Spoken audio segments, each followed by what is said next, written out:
proving that in the Game of Thrones, if you act like a child, you get treated like a ghost.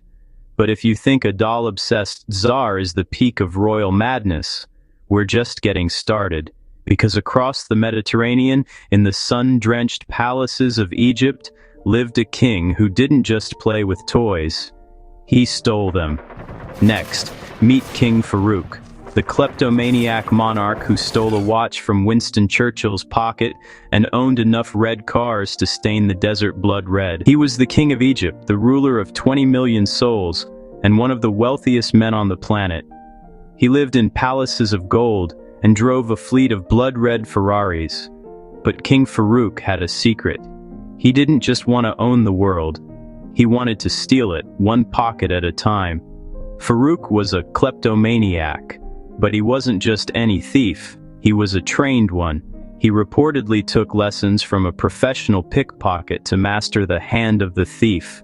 Imagine being a world leader, sitting down for a high-stakes summit with the king, only to realize by dessert that your wallet, your medals, and even your family heirlooms had vanished into the royal pockets.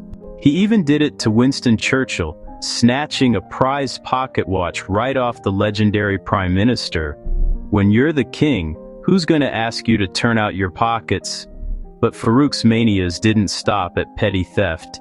He was obsessed with the color red. He believed it was the color of royalty, his royalty. He owned hundreds of red luxury cars, and he issued a decree that made it a crime for anyone else in Egypt to drive one.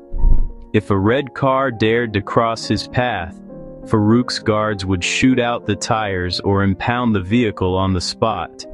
In Farouk's Egypt, if it was red, it belonged to the king. Period.